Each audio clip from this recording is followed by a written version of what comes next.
Good evening বন্ধুরা, আমরা চলে এসেছি কসৌলে।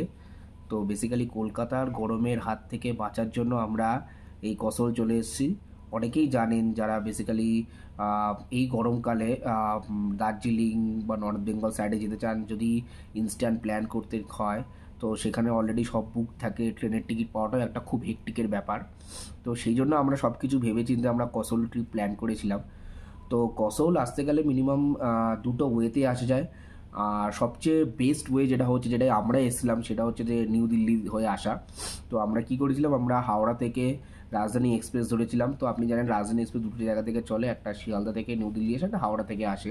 তো এছাড়া আপনি দুরন্ততেও আসতে পারেন, কিংবা কিন্তু আমি বলবো যে রাজধানীটাই প্রেফার করুন, কারণ ওটা ফাস্টেস্ট ট্রেন দিল্লি আসার জন্য। খুব একদম কারেক্ট টাইমে দিল্লি পৌঁছে দেয়, 5 to 10 মিনিট এদিক ওদিক হেরফের করে। তো দিল্লি এসে সেখানে আমরা থেকেছিলাম হোমস্টে এসি ডরমেটরিতে অ্যারাউন্ড 6 to 7 আওয়ার্সের মতো। তো ওই জায়গাটা ওখান থেকে কত দূর, ওরা আইএসবিটি কাশ্মীরি গেটে গেছে, যেখান থেকে আমরা বেসিক্যালি বাস ধরেছিলাম। তো ওই হোমস্টে এসি ডরমেটরির সম্পূর্ণ ডিটেলস আপনি আমার ইউটিউব চ্যানেলের ভিডিওতে পেয়ে যাবেন। তারপরে ওখান থেকে আমরা রাত 9:50 ISBT Kashmiri gate metro station 5 number gate থেকে বাস ধরেছিলাম। সেটা আমাদের ভুন্টার বাস স্ট্যান্ড নামিয়েছিল। কারণ ভুন্টার থেকে আমরা শেয়ারিং ক্যাব করে আমরা চলে এসেছিলাম হচ্ছে কসৌল। তো আপনারা এরমভাবেও একটা ওয়েতে আসতে পারেন। জার্নিটা খুবই ফ্লেক্সিবল, অতটাও কষ্টকর নয়। কারণ আপনি যদি দিল্লিতে চলে এসে কিছু সময় স্টে করে দেন, রাত্রে বাস ধরেন, কারণ অ্যারাউন্ড ট্রেন ঢোকায় সকাল 10টা 5-এ, আর বাস থাকে আপনার তারপর অনেক বাস আছে। তো আমরা রাত 9:50 বাসটা নিয়েছিলাম, যাতে আমরা একটু আরও বেশি সময় স্টে করতে পারি। কারণ ট্রেন যদি একটু এদিক ওদিক লেট করতো বা একটু ডিলে করতো, যাতে বাস ধরার জন্য আমাদের কোনো রকম কোনো তাড়াহুড়ো না পড়ে যেত, সেই জন্য আমরা অনেকটা লেটের বাস ধরেছিলাম। তো আগেও অনেক বাস আছে, আপনি মেক মাই ট্রিপ বা রেড বাসে সার্চ করলেই সব বাসের ডিটেলস পেয়ে যাবেন। তো আমরা এসেছিলাম বেসিক্যালি রিও ইন্ডিয়া ট্রাভেলসে। আপনি এটা ছাড়াও লক্ষ্মী ট্রাভেলসে আসতে পারেন। তো লক্ষ্মী ট্রাভেলস ডিরেক্ট কসৌলেই নামায় বাসটা। তো আমরা কি করেছিলাম, তো দিল্লি হয়ে তো আপনাদের বললাম যেটা আইএসবিটি কাশ্মীরি গেট থেকে বাস ধরে ভুন্টার বাস স্ট্যান্ড নেমেছিলাম। তো এটা ছাড়াও আরেকটা ওয়েতে আসা যায়, সেটা হচ্ছে যে যাদের ধরুন টাইম খুব কম, মানে ছুটি ছাটা তারা খুব কম পাবেন, যাদের হাতে টাইম খুবই কম, মানে বেশি ছুটি নেই, বেশি দিনের ছুটি নেই, তারা ডিরেক্ট ফ্লাইটেও আসতে পারেন। তো ফ্লাইট আমি প্রেফার করবো যে যদি ফ্লাইটেও আসেন তাহলে অ্যাটলিস্ট নিউ দিল্লি থেকে ফ্লাইটটা ধরুন। কারণ কলকাতা থেকে এখানে কসুল আসার জন্য ফ্লাইটের যেটা নিয়ারেস্ট এয়ারপোর্ট সেটা হচ্ছে কুলু এয়ারপোর্ট, সেটা 31 কিলোমিটার। এছাড়াও আরও একটা এয়ারপোর্ট আছে গাগ্গাল এয়ারপোর্ট, বেসিক্যালি যেটা ধর্মশালাতে, সেটা এখান থেকে অ্যারাউন্ড 203 কিলোমিটার। তো কুলু এয়ারপোর্টটা খুবই কাছে, কিন্তু কলকাতা থেকে কুলু ডাইরেক্ট কোনো ফ্লাইট নেই। তো আপনাকে অনেক রকমভাবে দুটো স্টপ করে আসতে হবে, সেটা খুবই হেক্টিকেট ব্যাপার স্যাপার। তো সেই জন্য আপনি যদি নিউ দিল্লি চলে আসেন, নিউ দিল্লি থেকে একটা ফ্লাইট আছে যেটা কুলু এয়ারপোর্ট নামায়। এভরিডে একটাই ফ্লাইট আছে, অ্যালায়েন্স এয়ার বলে। তো সকাল 6:35 ফ্লাইট, আপনি এমএমটি বা ইক্সিকো থেকেও কেটে নিতে পারেন।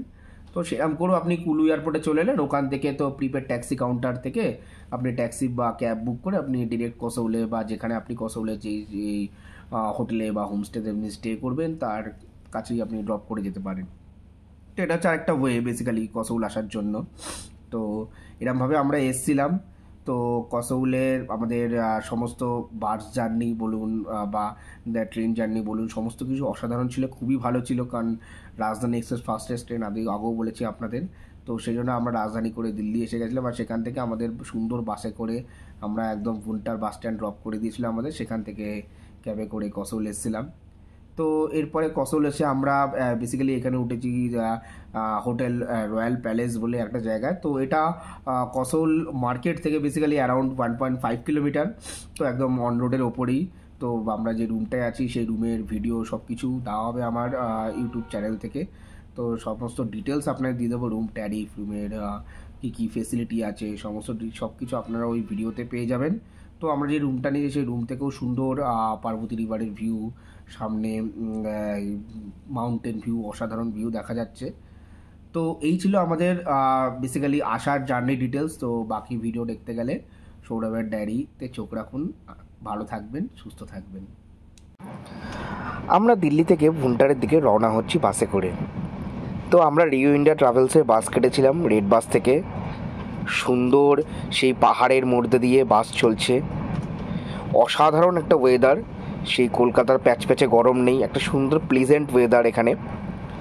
টানেলের মধ্যে বাস ঢুকছে এখন, একটা বিরাট বড় টানেল এটা, এর আগেও একটা দুটো টানেল আমরা ক্রস করে এসেছি। তো এখানে বেসিক্যালি যে যে জার্নির ডিটেলসটা সেটা আমি আপনাদের সঙ্গে শেয়ার করতে চাই। তো আমরা বেসিক্যালি এসেছিলাম ফ্রম কলকাতা টু দিল্লি ভায়া রাজধানী। সো রাজধানীতে আমরা এসেছিলাম টু টায়ারে ভাড়া অ্যারাউন্ড পার হেড 4,200 টাকা করে। আর যদি আপনি ফার্স্ট ক্লাসে কাটেন সেক্ষেত্রে আপনার ভাড়া পার হেড হবে 5,500 টাকা। তো তারপর দিল্লি থেকে আমরা এসেছিলাম হচ্ছে বাসে করে, দিল্লি থেকে আসছি বেসিক্যালি বাসে করে, যেটা হচ্ছে রিও ইন্ডিয়া ট্রাভেলসের বাস। তো বাসে দুজনের ভাড়া লেগেছে অ্যারাউন্ড 3,200 টাকা, আমরা রেড বাস থেকে কেটেছিলাম। সবসময় চেষ্টা করবেন যে বাসের লেফট সাইডে টিকিটটা কাটার, কারণ তাহলে আপনি সুন্দর মাউন্টেন ভিউ বা বিয়াস নদীর যে ভিউ আছে সেই ভিউটা সুন্দরভাবে দেখতে পারবেন। অ্যান্ড আর বলবো একটা কথা, যেটা বলতে চাই সেটা হচ্ছে যে ট্রেন আর বাসের মধ্যে যে ডিফারেন্সটা সেটা আমি বলেছি, তো সেটা একটু বেশিক্ষণ রাখবেন। কারণ যদি আপনি ধরুন রাজধানী করেন সেটা অ্যারাউন্ড সকাল 10 থেকে 10:30টার মধ্যে ঢুকিয়ে দেয় দিল্লিতে। তারপর আমরা করেছি হচ্ছে রাত 9:40 বাস, যাতে আমরা লে ওভার টাইমটা অনেকটা বেশি পাই, অনেকটা বেশি টাইম রেস্ট করতে পারি। ইনকেস যদি ট্রেন একটু লেট করে বা ডিলে করে, যাতে বাস ধরার জন্য কোনোরকম কোনো প্রবলেম না হয়। তো আপনারা আপনাদের সুবিধা মতো করে নিতে পারেন। তো এখানে আমরা বাস এর বোর্ডিং পয়েন্ট ছিল হচ্ছে আমাদের ISBT metro station gate number 5, and dropping point হচ্ছে আমাদের ভুন্টার বাস স্ট্যান্ড। তো টানেলের মধ্যে দিয়ে চলেছি, সুন্দর একটা বিরাট বড় টানেল। তো এরকম হিমাচল প্রদেশে অনেক জায়গায় এরকম সুন্দর সুন্দর টানেল রয়েছে যেখান দিয়ে বাস যেতে পারে ইজিলি। টানেল শেষ হলেই আমরা দেখতে পারবো যে সুন্দর মাউন্টেন ভিউ, অ্যান্ড ওয়েদারটা জাস্ট অসাম। এইবার চলে এসেছি আমরা বিয়াস নদীর ধারে। বিয়াস নদীর সুন্দর ভিউ দেখতে দেখতে যাচ্ছি, জাস্ট অসাধারণ। জাস্ট ওয়েদারটা একবার দেখুন। সবচেয়ে বেশি আমি সাজেস্ট করবো আপনাদের, যদি আসতে হয়, যারা অত ঠান্ডা সহ্য করতে পারেন না, তারা কিন্তু এই এপ্রিলের লাস্ট উইক থেকে মে সেকেন্ড উইকের মধ্যে আসার চেষ্টা করবেন, কারণ এটা ওদের অফ সিজন চলে। দূরে দেখতে পাচ্ছেন সেই সুন্দর বরফের পাহাড়। তো এরকম আরও এক্সাইটিং ভিডিওর জন্য সৌরভের ডায়েরিকে অবশ্যই ফলো করবেন।